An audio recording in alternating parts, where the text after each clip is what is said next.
പ്രിയമുള്ള സുഹൃത്തെ, മലയാളം ബുക്ക് സമ്മറിയിലേക്ക് സ്വാഗതം. ഗാരി എം ഡഗ്ലസിൻ്റെ money is not the problem, you are എന്നൊരു ബുക്കുണ്ട്. അപ്പം നിങ്ങളുടെ സാമ്പത്തിക നിലയല്ല, നിങ്ങളുടെ മാനസികാവസ്ഥയാണ് അബണ്ടൻസ് ആൻഡ് പ്രോസ്പെക്റ്റ് തുറക്കുന്നതിനുള്ള താക്കോല്.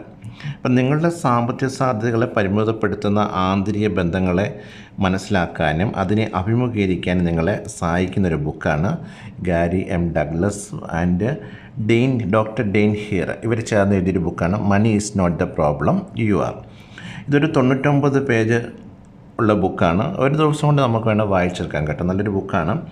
പിന്നെ ഗാരി എം ഡഗ്ലസ് എന്ന് വെച്ച് കഴിഞ്ഞാൽ എൻ്റെ ഓദർ ഗാരി എം ഡഗ്ലസ് ഒരു ഓദറാണ്, വിഷണറി എൻ്റർപ്രണറാണ് and founder of access consciousness.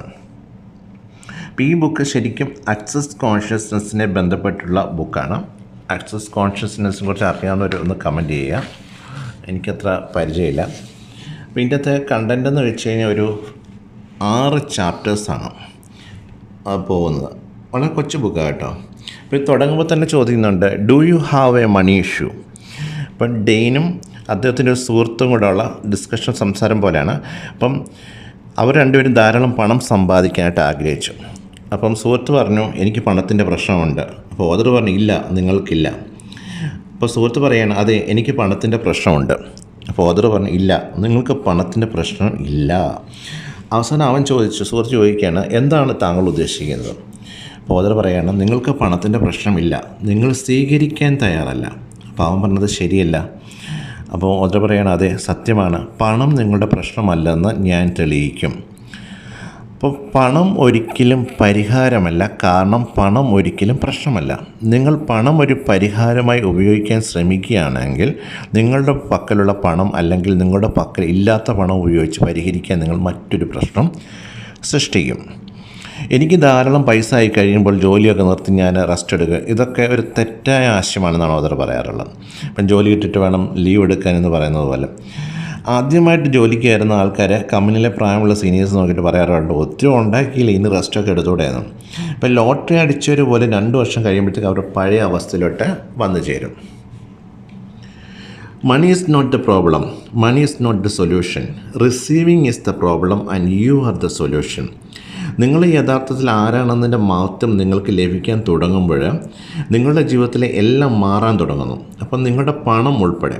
അപ്പം നിങ്ങളുടെ മഹത്വം സ്വീകരിക്കാൻ നിങ്ങൾ തയ്യാറാണെങ്കിൽ, നിങ്ങളുടെ മഹത്വം ലോകത്തെ കാണാൻ അനുവദിക്കുകയാണെങ്കിൽ നിങ്ങൾ യഥാർത്ഥത്തിൽ അർഹിക്കുന്ന ലോകം നിങ്ങൾക്ക് സമ്മാനിക്കും. വ്യത്യസ്തമായി സ്വയം മനസ്സിലാക്കാനും സ്വീകരിക്കാനുമുള്ള സന്നദ്ധതയാണ് നിങ്ങളുടെ ജീവിതത്തിൽ നിങ്ങൾ യഥാർത്ഥത്തിൽ ആഗ്രഹിക്കുന്നത് സൃഷ്ടിക്കുന്നതിൻ്റെ തുടക്കമാണ്.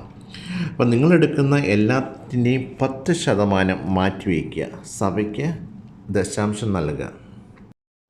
നിങ്ങളുടെ ജീവിതത്തിൽ വരുന്ന എല്ലാറ്റിൻ്റെയും 10% നിങ്ങൾ മാറ്റിവെക്കുക ചെയ്യുവാണെങ്കിൽ, അല്ല 10% സേവിങ് അക്കൗണ്ടിൽ ഇടുക, അല്ലെങ്കിൽ മെത്തേഡ് അടിയിൽ വയ്ക്കുക. 10% എടുത്ത് മെത്തേഡ് അടിയിൽ വയ്ക്കുക. അപ്പോൾ എവിടെ വെച്ചാലും പ്രശ്നമില്ല, അത് മാറ്റി വയ്ക്കുക, അത് ചിലവഴിക്കരുത്. അപ്പോൾ ആ 10% മാറ്റി വയ്ക്കുക തുടരുകയാണെങ്കിൽ നിങ്ങൾ പണമാണ് ആഗ്രഹിക്കുന്നത് പ്രപഞ്ചത്തിന് മുന്നിൽ തെളിയിക്കുന്നു. അപ്പം നിങ്ങൾ സഭയുടെ ദശാംശം നൽകുമ്പോൾ പ്രപഞ്ചം പ്രതികരിക്കുന്നത് എന്താണെന്ന് അറിയാം. നിങ്ങൾക്ക് പണം ഇഷ്ടമാണ്, ശരി, നിങ്ങൾക്ക് കൂടുതൽ പണം തരാം. അപ്പം നിങ്ങളുടെ പോക്കറ്റിൽ ധാരാളം പണം കരുതുക, എന്നാൽ അത് ചിലവഴിക്കരുത്. അത് നിങ്ങളെ സമ്പന്നനാക്കുന്നു. അപ്പോൾ നിങ്ങളുടെ ജീവിതത്തിൽ കാണിക്കുന്നത് കൂടുതൽ പണമാണ്. കാരണം നിങ്ങൾ സമൃദ്ധമാണെന്ന് നിങ്ങൾ പ്രപഞ്ചത്തോട് പറയുന്നു. ഒരു ധനികനെന്ന നിലയിൽ നിങ്ങൾ എപ്പോഴും നിങ്ങളോടൊപ്പം കൊണ്ടുപോകുന്ന ഒരു തുക തീരുമാനിക്കുക. അപ്പം ആക്സസുമായുള്ള ബന്ധത്തിൽ ഭൂമിയിലെ ഹ്യൂമൻസും ഹ്യൂമനോയിഡ്സും ഉണ്ട്. അപ്പം നിങ്ങൾ ഏത് ഹ്യൂമൻസ് ആണോ ഹ്യൂമനോയിഡ്സ് ആണോ എന്ന് നിങ്ങൾ കണ്ടുപിടിക്കുക. ഹ്യൂമൻസ് എന്ന് വെച്ചാൽ മറ്റുള്ളവരെ പോലെ വിലയിരുത്തി ജീവിക്കുകയും ജീവിതം അതുപോലെയാണെന്നും ഒന്നും ശരിയല്ല എന്നും ചിന്തിക്കുന്നു. മറ്റൊരു സാധ്യതയെക്കുറിച്ച് ചിന്തിക്കാൻ പോലും അവർ മെനക്കെടാറില്ല, എങ്ങനെയോ അങ്ങനെ ജീവിച്ചു പോകുന്നു. ഹ്യൂമനോയിഡുകളാണെങ്കിൽ കാര്യങ്ങൾ മികച്ചതാക്കാനുള്ള സാധ്യതകൾ തേടുന്നു. അപ്പം നിങ്ങൾ പുതിയ കാര്യങ്ങളൊക്കെ കണ്ടുപിടിക്കുകയും പുതിയ കാര്യങ്ങൾ അന്വേഷിക്കുകയും എന്തെങ്കിലും സൃഷ്ടിക്കുന്നതിനുള്ള മികച്ചതും വലുതുമായ മാർഗ്ഗം നിങ്ങൾ എപ്പോഴും അന്വേഷിക്കുകയാണെങ്കിൽ നിങ്ങളൊരു ഹ്യൂമനോയിഡാണ്. മാറ്റം സൃഷ്ടിക്കുന്ന ആളുകളാണ് ഹ്യൂമനോയിഡുകൾ. അവർ കണ്ടുപിടുത്തങ്ങളും സംഗീതവും കവിതയും ഒക്കെ സൃഷ്ടിക്കുന്നു. ഇപ്പം നിങ്ങൾ സ്വയം ജഡ്ജ്മെൻറ്റ് ചെയ്യുമ്പോൾ ചോദിക്കുക, ഇത് എൻ്റേതാണോ ഈ ജഡ്ജ്മെൻറ്റ്? അപ്പം നിങ്ങളുടെ ചിന്തകളുടെയും വികാരങ്ങളുടെയും 98% നിങ്ങളുടേതല്ല.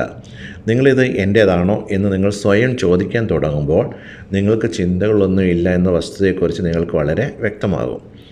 പിന്നെ നിങ്ങൾ സൃഷ്ടിക്കുന്നത് ശ്രദ്ധിക്കാൻ തുടങ്ങുക. നമ്മൾ എന്തെങ്കിലുമൊക്കെ ഉണ്ടാക്കിയെടുക്കില്ല, അത് ശ്രദ്ധിക്കാൻ തുടങ്ങുക. അപ്പോൾ അത് നിങ്ങളെ സന്തോഷിപ്പിക്കുന്നുണ്ടോ? കാര്യങ്ങളൊരു പ്രത്യേക രീതിയിൽ കാണിക്കുന്നത് തുടരുകയാണെങ്കിൽ അവയെ നിങ്ങൾക്ക് ഇഷ്ടപ്പെടുന്ന ചിലതുണ്ട്. പണമോ സുഹൃത്തുക്കളോ മറ്റൊന്നെങ്കിലും ഇല്ലാതെ ജീവിതം തുടരുന്നുവെങ്കിൽ അത് നിങ്ങൾ സൃഷ്ടിക്കാൻ ഇഷ്ടപ്പെടുന്ന എന്തെങ്കിലും ഉള്ളതുകൊണ്ടാണ്. നിങ്ങൾ അംഗീകരിച്ച് കഴിഞ്ഞാൽ ശരി, എനിക്കിത് ഇഷ്ടപ്പെടണം, എന്തുകൊണ്ടെന്നാൽ എനിക്കറിയില്ല, പക്ഷേ ശരി ഞാൻ ഇഷ്ടപ്പെടുന്നു, കാര്യങ്ങൾ അപ്പോഴെന്ത് നമ്മുടെ മാറാൻ തുടങ്ങും. പിന്നെ വലിയ പോയിൻ്റ് ചോദ്യത്തിൽ ജീവിക്കുക. അപ്പം നമ്മൾ പലപ്പോഴും പല ഇൻ്റർവ്യൂ കാണുമ്പോൾ ചില നല്ല ചോദ്യം ചോദിക്കുമ്പോഴാണ് നല്ല ഉത്തരം വരുന്നത്. അപ്പം ചില നല്ല കഴിവുള്ള ആൾക്കാരുടെ ചിലപ്പോൾ ഈ കൊച്ചു കുഞ്ഞു ചോദ്യം ചോദിക്കുമ്പോൾ നമുക്ക് തന്നെ ബോറടിക്കും. അപ്പം നല്ല ചോദ്യം ചോദിക്കുക എന്നുള്ളൊരു വലിയൊരു കാര്യം. അപ്പം ഇവിടെ പറയുന്നൊരു കാര്യമാണ് ചോദ്യത്തിൽ ജീവിക്കുക. അപ്പോൾ ഒരു ചോദ്യം ശക്തമാക്കുന്നു, ഓരോ ചോദ്യം ശക്തമാക്കുന്നു, ഒരു ഉത്തരം അശക്തമാക്കുന്നു. ജീവിതത്തിൽ നിങ്ങൾക്ക് ലഭിക്കുന്നതിന് നിങ്ങൾ ആഗ്രഹിക്കുന്നതല്ലെങ്കിൽ നിങ്ങൾ യഥാർത്ഥത്തിൽ എന്താണ് ആവശ്യപ്പെട്ടതെന്നും നിങ്ങൾക്ക് എന്താണ് ലഭിക്കുന്നതെന്നും ശ്രദ്ധിക്കുക. നമുക്ക് ലഭിക്കുന്നതെല്ലാം നമ്മൾ ശ്രദ്ധിച്ചു കഴിഞ്ഞാൽ മതി, നമുക്കറിയാൻ പറ്റും നമ്മുടെ ചോദ്യങ്ങൾ അവിടെ പവർ കുറവുള്ള ചോദ്യങ്ങളാണ് ചോദിക്കുക. അപ്പോൾ നിങ്ങൾക്കത് എങ്ങനെ മാറ്റാം? മറ്റൊരു ചോദ്യം ചോദിക്കുക. നിങ്ങളൊരു ചോദ്യം ചോദിക്കുമ്പോൾ പ്രപഞ്ചം നിങ്ങൾക്ക് ഉത്തരം നൽകാൻ കഴിയുന്നതെല്ലാം ചെയ്യും. ഇതല്ലാവോ എൻ്റെ ദൈവമേ, എൻ്റെ ജീവിതം ദുസ്സഹമാണ്, ഇതാണ് എൻ്റെ ജീവിതത്തിലെ വ്യത്യസ്തമായ എന്തെങ്കിലും കാണിക്കുന്നതിന് അനന്തമായ സാധ്യതകൾ എന്തൊക്കെയാണ്? ഇങ്ങനെയുള്ള ചോദ്യങ്ങൾ ചോദിച്ചുകൊണ്ടിരിക്കുക. നിങ്ങളുടെ ജീവിതത്തിൽ പണം പ്രത്യക്ഷപ്പെടുമ്പോൾ ചോദിക്കുക, ഇതിലും മികച്ചത് എങ്ങനെ ലഭിക്കും? അപ്പം നിങ്ങളുടെ ജീവിതത്തിൽ ഒരു ബില്ല് കാണിക്കുമ്പോൾ ചോദിക്കുക, ഇതിലും മികച്ചത് എങ്ങനെ ലഭിക്കും? അപ്പോൾ അവിടെ പറയുന്നുണ്ട്, ഒരു പക്ഷേ അതൊരു തെറ്റാണെന്ന് നിങ്ങൾ കണ്ടെത്തും. അപ്പം ചോദിക്കുന്നത് തുടരുക, ഇതിലും മികച്ചത് എങ്ങനെ ലഭിക്കും? അത് നല്ലതോ ചീത്തയോ ആകട്ടെ, അത് മികച്ചതാക്കാൻ പ്രപഞ്ചം കഴിയുന്നതെല്ലാം ചെയ്തു തരും. നിങ്ങളുടെ ജീവിതത്തിലെ എല്ലാ ദിവസവും ഒരു ആഘോഷമായിട്ട് സൃഷ്ടിക്കാം.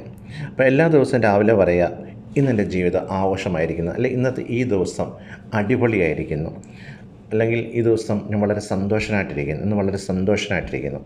അപ്പോൾ അങ്ങനെ പറഞ്ഞുകൊണ്ട് അത് വിഷ്വലൈസ് ചെയ്യുക, പുതിയ സാധ്യതകൾക്കായിട്ട് കാത്തിരിക്കുക.